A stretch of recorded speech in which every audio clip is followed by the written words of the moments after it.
চলতি বছরের 22শে জানুয়ারি রাম মন্দির উদ্বোধন করেন প্রধানমন্ত্রী নরেন্দ্র মোদী।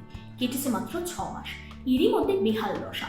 মন্দিরের ছাদ থেকে অঝরে জল পড়ে ভাসিয়ে দিয়েছে রামলালার কক্ষের মেঝে। রাম মন্দির উদ্বোধন নিয়েও দেখা দিয়েছিল নানা বিতর্কে। ভোটের স্বার্থে অসম্পূর্ণ মন্দিরের উদ্বোধন করা হচ্ছে বলে অভিযোগ তোলেন বিরোধীরা।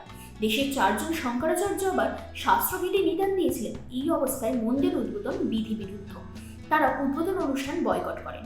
তার মধ্যেই এই খবর প্রকাশ্যে আসতে হইচই পড়ে গেছে। মন্দিরের প্রধান পুরোহিত জানিয়েছেন, বৃষ্টি হলেই ছাদ থেকে জল পড়ছে।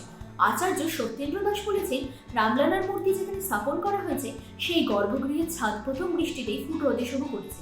এই বিষয়টি দেখতে হবে, কেন এটা হচ্ছে তা খুঁজে বের করতে হবে। কারণ মন্দির থেকে জল বের করার জায়গা নেই।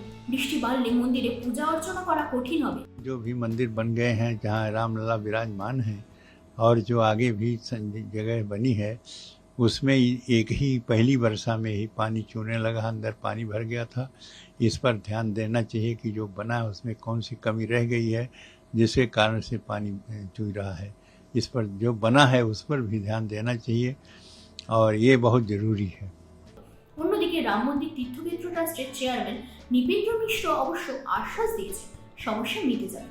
তার বক্তব্য, মন্দিরের একটি মাত্র তল এখনো পর্যন্ত তৈরি হয়েছে, দ্বিতীয় তল তৈরির কাজ শুরু হয়েছে। বাকি দুটি তলের কথা বিবেচনায় রেখেই একতলার ছাদের কিছুটা অংশ ফাঁকা রাখা হয়েছিল, সেখান থেকেই জল পড়ছে। এ নিয়ে চিন্তার কিছু নেই, সমস্যা মিটে যাবে। তবে এই সামান্য বৃষ্টিতেই রামলালার গর্ভগৃহে জল পড়ায় উঠছে একাধিক প্রশ্ন। আর এমনই নানা খবরের আপডেট পেতে চোখ রাখুন নিউজ 18 বাংলা ডিজিটাল।